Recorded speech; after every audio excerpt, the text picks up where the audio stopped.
cabeza, ver. Ya, ahí sí, ya. Ya, a ver, dale, Sebas, empiezas tú ya a la de tres, mija, empiezas a hablar, Sebas. Una, dos, tres, ya. Buenos días. A mi grupo nos ha tocado exponer sobre el complejo mayor de histocompatibilidad. El grupo está integrado por Nicolás Barros, Sebastián Ramos, Matius Campoverde, Ángel Ibáñez, Giancarlos Mora. Ok, para comenzar a hablar sobre el complejo principal de histocompatibilidad, debemos entender qué es el complejo mayor de histocompatibilidad.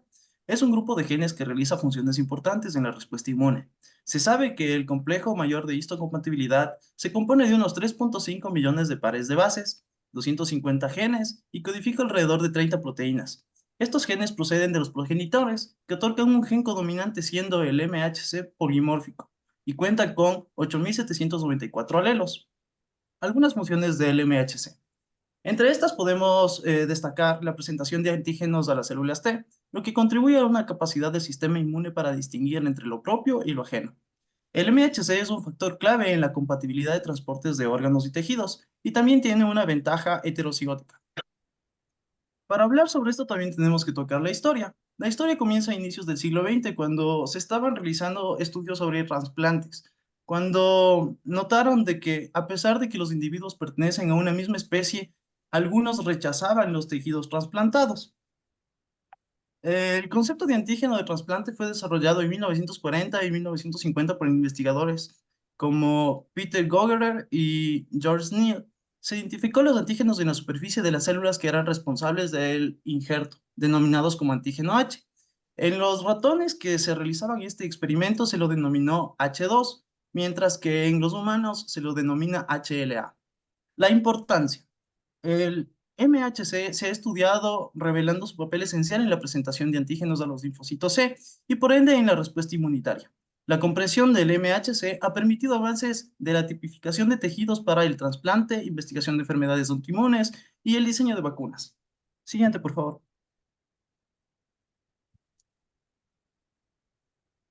Ok. La expresión de moléculas del MHC.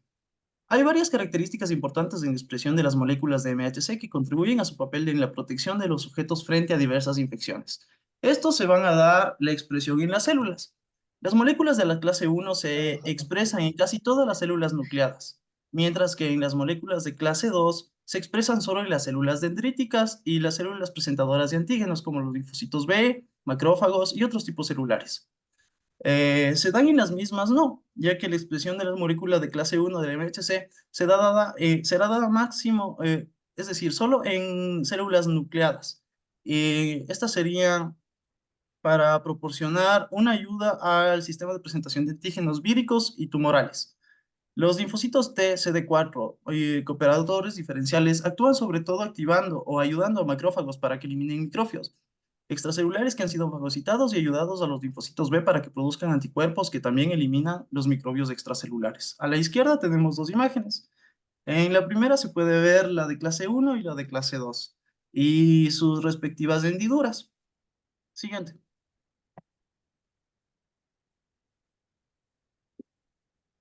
Ok. La expresión de moléculas del MHC aumenta con las citocinas producidas durante las respuestas inmunitarias innatas y adaptativas. Aunque la molécula de clase 1 se expresa de forma constitutiva en las células nucleadas, su expresión aumenta con los interferones alfa, beta y gamma. Los interferones son citocinas producidas al inicio de la respuesta inmunitaria innata a muchos virus, de modo de que las respuestas inmunitarias innatas a los virus aumentan la expresión de moléculas del MHC. La expresión de moléculas de clase 2 también está regulada por citocinas. El interferón gamma puede producir los linfocitos NK durante las reacciones inmunitarias innatas y los linfocitos C activados por el antígeno durante las reacciones inmunitarias adaptativas, como se ve en el gráfico. A continuación, mi compañero.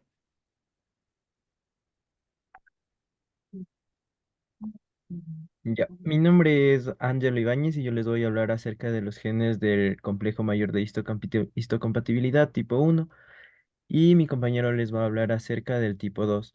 Para ello tenemos que tener en cuenta que hay diferentes genes y que en una célula vamos a tener el núcleo como ya conocemos y a las cromatinas que van a estar entrelazadas en el núcleo que van a ser parte del ADN. lo cual de aquí se van a crear los genes del complejo mayor de histocompatibilidad, que van a ser el antígeno leucocitario humano, y para ello tenemos que conocer qué significa el antígeno leucocitario humano, que por sus siglas en inglés va a ser Human Leukocyte Antigen, y es un conjunto de moléculas que en la superficie de las células del sistema inmunológico van a provocar que las moléculas sean fundamentales para el reconocimiento y la respuesta del sistema inmunológico ante ante los diferentes antígenos o sustancias extrañas que provocan una respuesta inmunitaria. Tanto así vamos a tener que el MHC1 vamos a tener solo de una letra, que van a ser los genes HLA-A, B y C, y el MHC2, que va a ser los genes HLA de P, de Q, de R y de M. Cámbiale, por favor.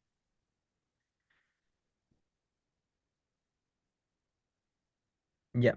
Yo les voy a hablar acerca de los genes HLA-A, B y C, que quiere decir que solo tienen una letra, que más claro van a codificar proteínas que participan en la molécula de histocompatibilidad tipo 1, como les había mencionado. Estas van a estar expuestas directamente en la membrana celular y va a tener un péptido que refiere a la MHC1. Este MHC1 no va a ser nada más que como que una identificación que van a tener las diferentes células de nuestro organismo, ya que vamos a encontrarlo en todas las células nucleadas. ¿Qué quiere decir esto? Que vamos a tener en las células del hígado como los hepatocitos, en las células del riñón como la nefrona, y en las diferentes células de nuestro cuerpo. Eh, Dicho esto, el MHC1 va a ser único de cada humano, como les había mencionado, y va a estar conectado con ayuda del receptor de linfocitos T y el linfocito TCD8 citotóxico, que va a provocar sinergismo y va a ayudar a reconocer a la célula del cuerpo en diferencia a proteínas víricas de patógenos exógenos. Aquí también cumple un factor importante conocer que el tipo C va a estar más correlacionado con las células natural killer, ya que en cuanto a procesos de células cancerígenas, lo que va a provocar es que van a eliminar todo el TCD8 citotóxico en procesos cancerígenos, va a eliminar todo este MHC1, pero algunas células cancerígenas lo que va a provocar es ocultar este MHC1, y así poder ingresar a los diferentes órganos de nuestro cuerpo y provocar lo que conocemos como el cáncer. Siguiente, por favor.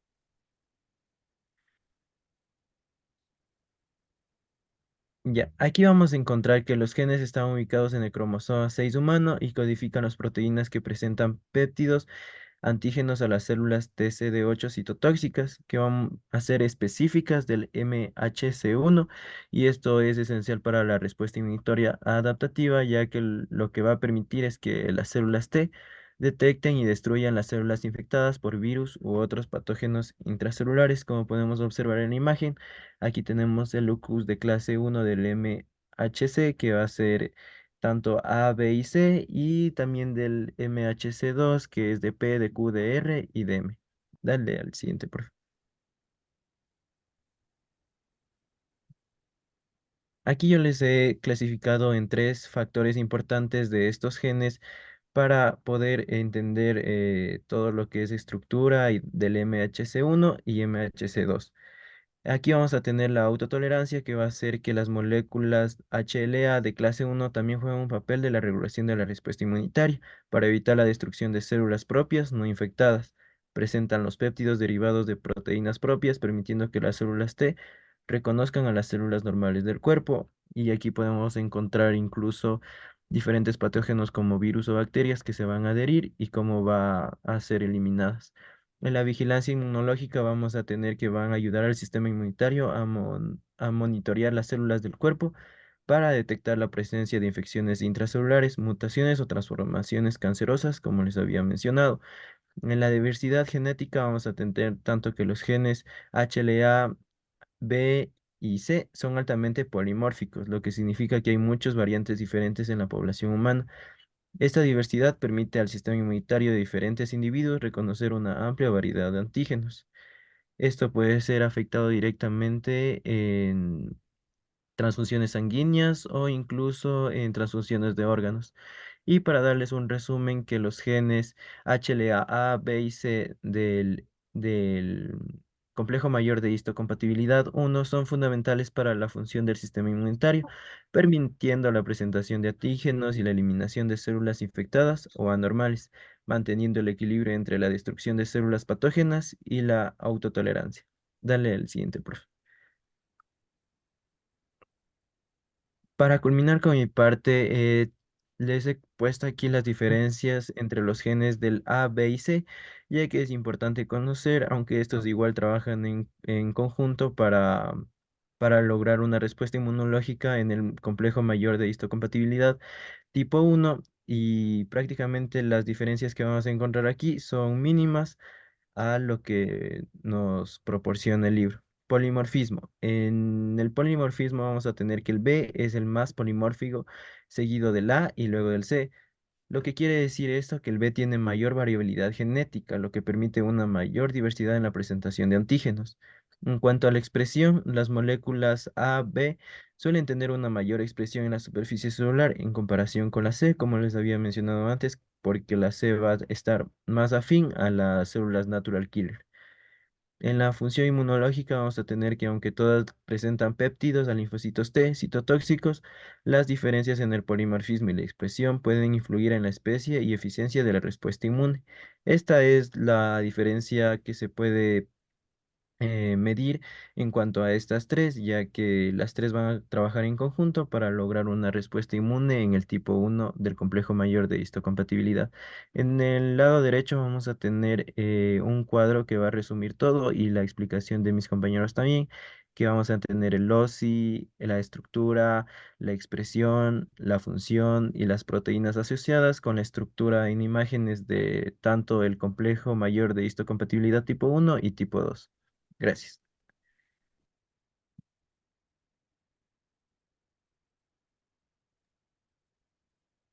Bueno, yo todo, mi nombre es Matheus Campoverde y yo les voy a hablar de los genes del complejo mayor de histocompatibilidad tipo 2. Bueno, primeramente, como ya manifestó mi compañero, estos genes se van a diferenciar en tipo 1, en tipo 2, y la diferencia va a ser la codificación de las estructuras, ya que unas van a codificar genes no polimórficos que únicamente van a participar en lo que es presentación de antígenos. Eh, Primero, para entender esto, hay que entender que estos van a presentar una gran variante en lo que es polimorfismo, es decir, van a ser diferentes de individuo en individuo y van a tener una especificidad amplia ante diferentes antígenos. Estos genes se expresan de forma codominante, es decir, cada individuo va a expresar los alelos heredados de ambos progenitores, maximizando el número de moléculas del MHC para presentar antígenos a los linfocitos T. Siguiente, por favor.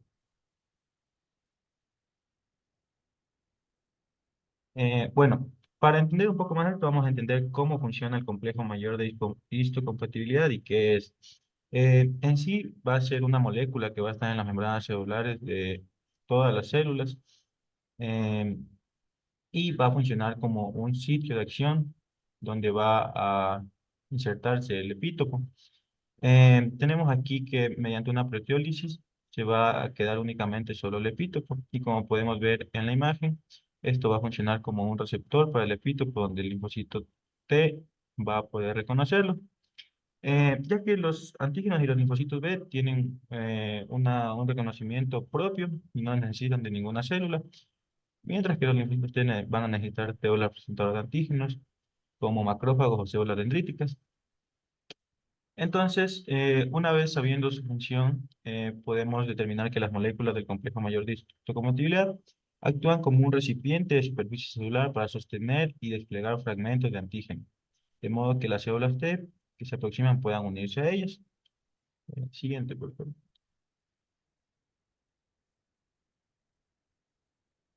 Ya, bueno, cada molécula del tipo 2 está compuesta por un heterodímero de polipéptidos A y B con genes separados para cada cadena.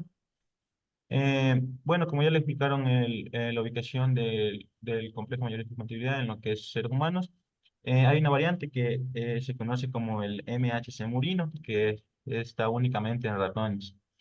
Este MHC se localiza en el cromosoma 17 con una organización diferente a la humana y las moléculas de clase 1 y 2 van a ser responsables de presentar antígenos para lo que son linfocitos TCD8 y TCD4. Respectivamente, las variaciones en lo que es moléculas de MHC se deben a la herencia de diferentes secuencias de ADN y no a la recombinación genética.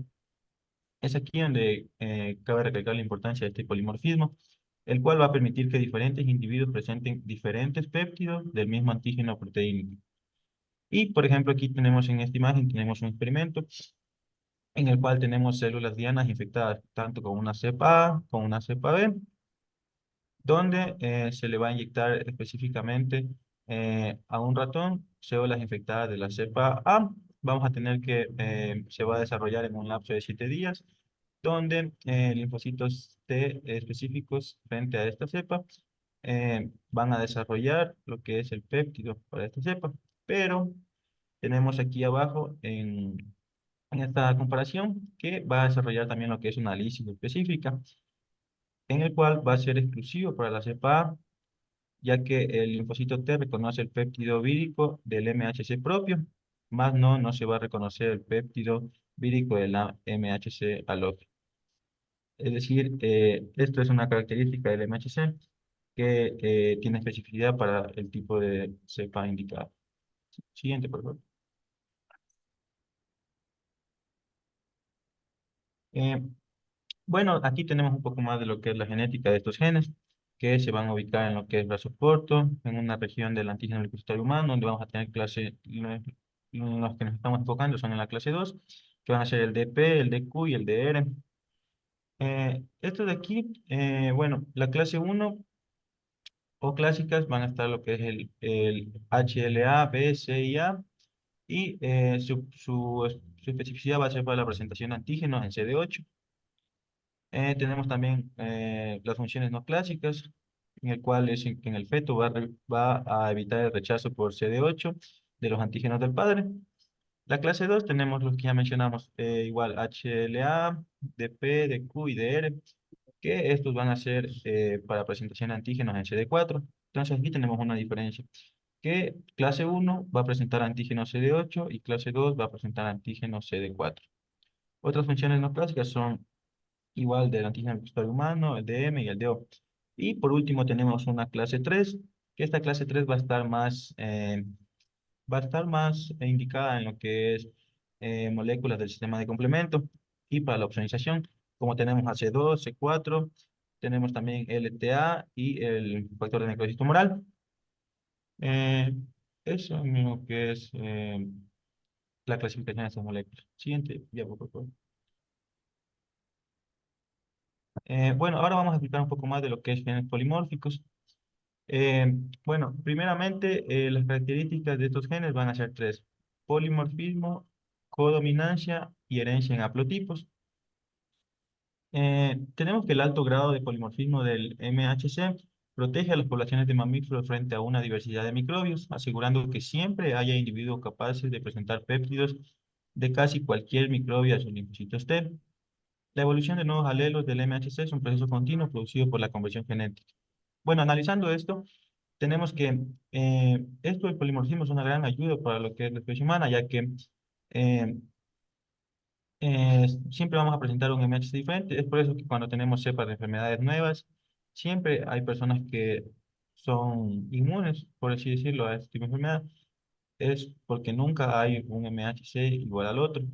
Y tenemos aquí un ejemplo con ratones, que por ejemplo tenemos que el progenitor H2 va a expresar lo que es un alelo B y el progenitor H2K va a expresar un alelo K. Entonces, aquí como tenemos el principio de la codominancia, se va a expresar tanto la mitad de un progenitor y la mitad del otro. Y tenemos que su descendencia va a tener la mitad del uno y la mitad del otro. Es decir, este ratoncito va a ser compatible al MHC tanto del un progenitor como el otro, pero más sin embargo, este ratoncito no va a poder, en este caso, bueno, donar o ser compatible con el MHC de cualquiera de los dos padres, porque se va a producir una reactividad, ya que el MHC del un progenitor va a reconocer el MHC del otro progenitor y va a tener lo que es una reactividad cruzada. Siguiente diapositiva, por favor.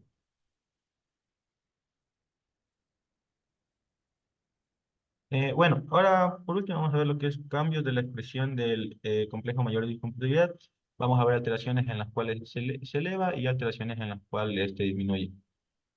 Bueno, para empezar primero tenemos que estudiar lo que es la regulación genética. La regulación genética de este complejo va a estar dada por genes activadores de transcripción, como es CITA y RFX. RFX va a ser específico para el MHC de clase 2. Bueno, como primer punto vamos a tener la interferencia viral. La interferencia viral va a tener una regulación negativa para el complejo mayor de discontinuidad, ya que algunos virus intervienen en la expresión y esto es una estrategia de la respuesta viral para disminuir el sistema inmune y así poder desarrollar el virus. Por ejemplo, interfieren con la expresión y evitan la detección temprana por células TCD8. Entre estos virus se incluyen citomegalovirus, virus de la hepatitis B y adenovirus 12. Tenemos también la emisión de señales por citocinas. Vamos a tener que la unión de citocinas a sus receptores respectivos va a inducir cascadas en lo que es señalización intracelular y van a activar factores de transcripción, los cuales van a alterar estos patrones de expresión. Eh, Tenemos como es el interferón, que va a ser producido después de una infección viral o bacteriana. Y tenemos el factor de necrosis tumoral alfa, que va a ser secretado por las células presentadoras de antígenos. Estas suelen ser las primeras citocinas en desencadenar un evento de regulación ascendente del MHC. Vamos a tener una respuesta positiva ya que va a aumentar el MHC clase 1. Eh, Esto va a ser secretado por los linfocitos T activados, lo cual va a aumentar una expresión del MHC en etapas tardías. Bueno, tenemos el interferón gamma secretado por linfocitos T activado igualmente, el cual va a aumentar la expresión del MHC1 en etapas tardías, además de inducir la expresión del activador clase 2, que como recordamos es el activador de clase 2, es el RFX, lo cual nos va a producir un aumento indirecto del MHC clase 2. Y por último tenemos la interleucina 4, la cual va a aumentar la expresión de moléculas de MHC2 en reposo. Siguiente, por favor.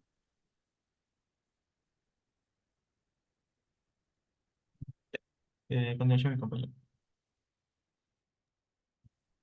Buenos días, doctor. Mi nombre es Giancarlos Mori y voy a hablarles sobre las moléculas de clase 1 del MHC. Estas moléculas están presentes en casi todas las células nucleadas del cuerpo y son fundamentales para la presentación de antígenos de las células T citotóxicas CD8. El complejo principal de histocompatibilidad de clase 1 es un grupo de proteínas de la superficie celular que juega un papel crucial en el sistema inmunológico. Su función es presentación de antígenos, que las moléculas de MHC clase 1 presentan fragmentos de proteínas, o sea, de péptidos derivados del interior de la célula, por ejemplo, proteínas virales en células infectadas a las células T citotóxicas. Esto permite a las células T reconocer y destruir las células infectadas o cancerosas. El reconocimiento inmunológico el reconocimiento de antígenos presentados por el MHC clase 1 o por parte de las células T citotóxicas es esencial para la vigilancia inmunológica y la eliminación de células dañadas o alteradas. Siguiente, por favor.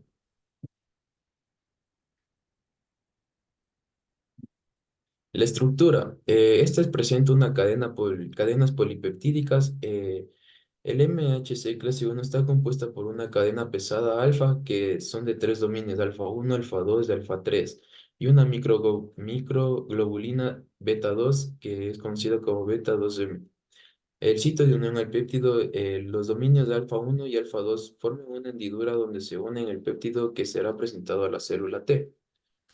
Las interacciones del receptor de la célula T es el complejo de MHC del péptido que interactúa con el receptor de la célula T, de las TCR, en las células T citotóxicas desencadenando una respuesta inmune.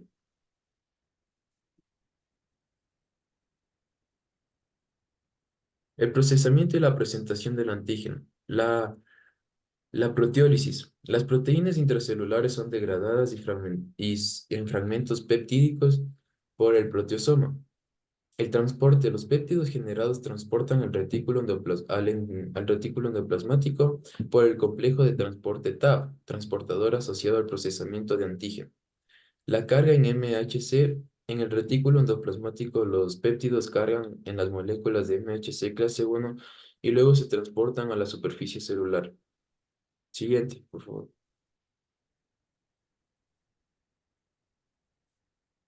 En importancia clínica tenemos que en los trasplantes, las diferencias en las moléculas de MHC en clase 1 entre donantes y receptores pueden causar un rechazo de injertos o trasplante de órganos.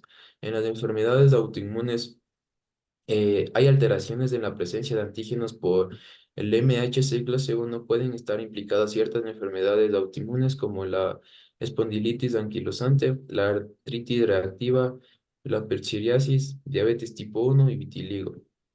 En la inmunoterapia, la manipulación del reconocimiento de antígenos presentados por MHC clase 1 es una estrategia clave en el desarrollo de terapias contra el cáncer.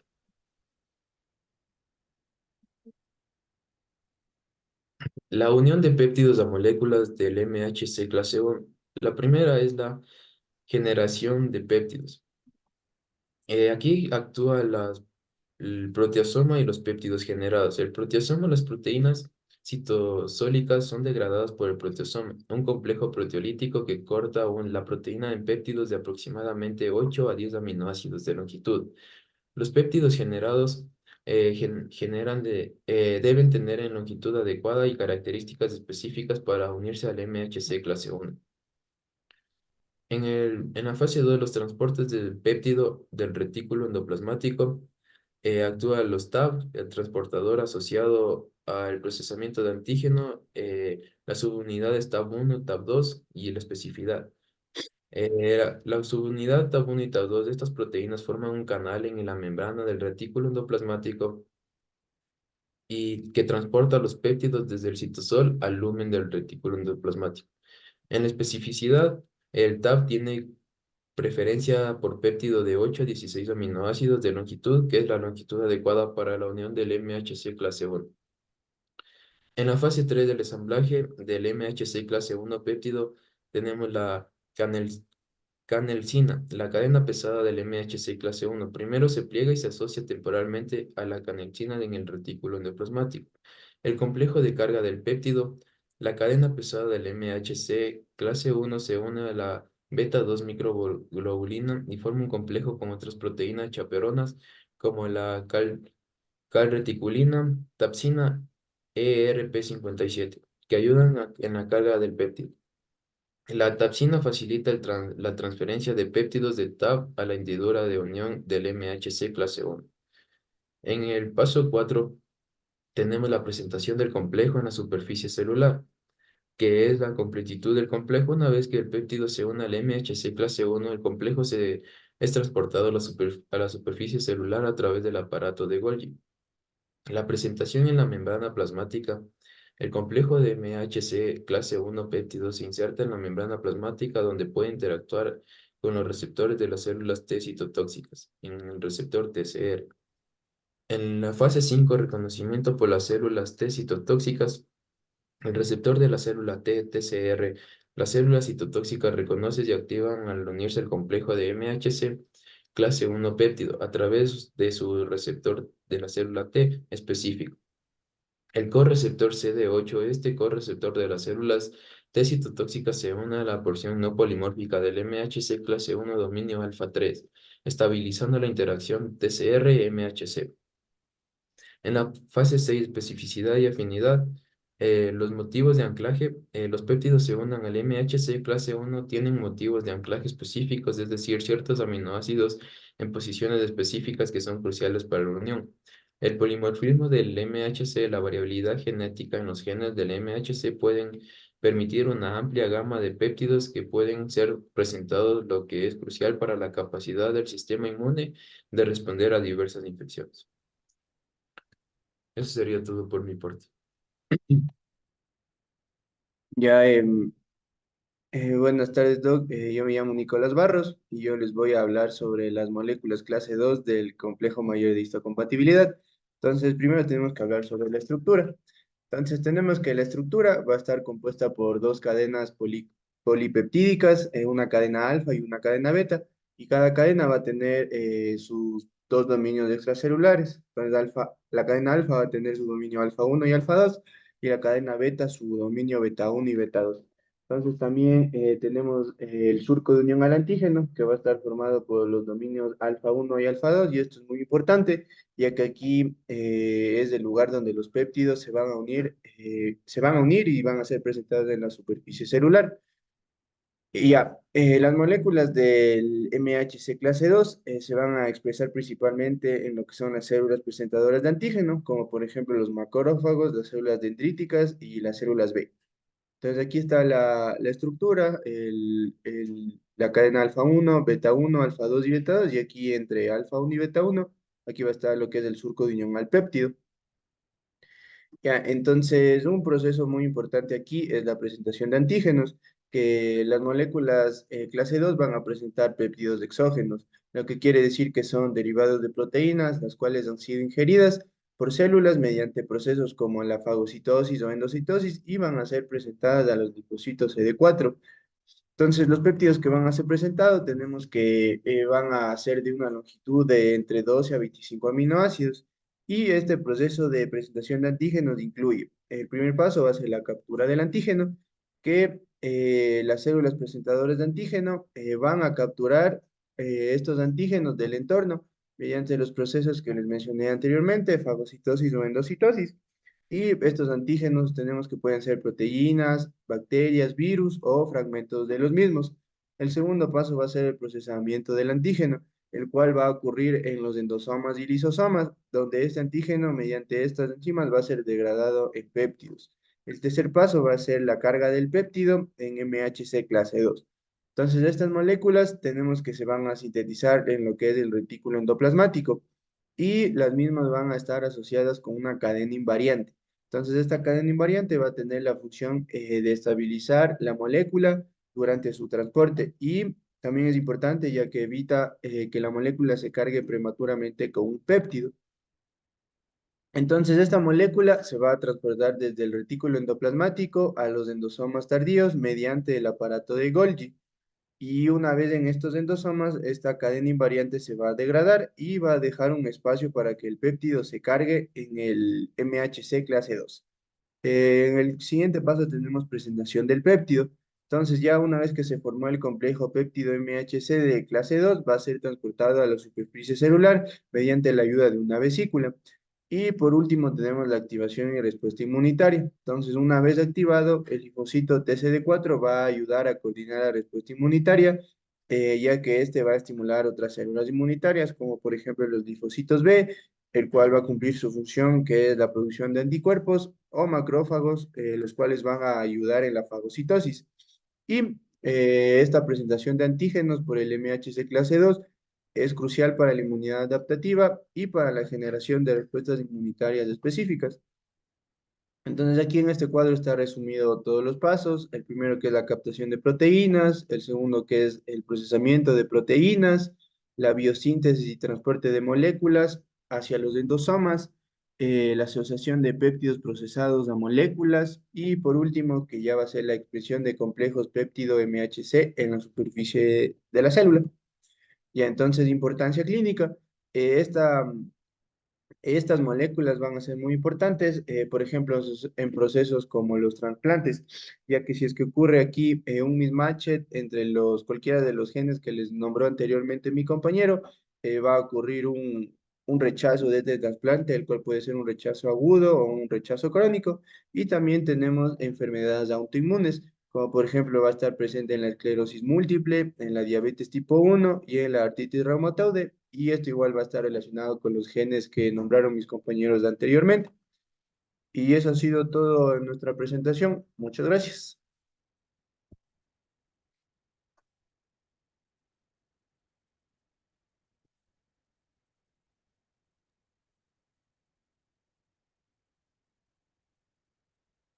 Muy bien, corte y se queda. Vijas, ¿y cómo paro la grabación? Ahí debe haber, pues, mijo, un stop en la parte superior. Arriba dice stop. Stop Stop. share, dice.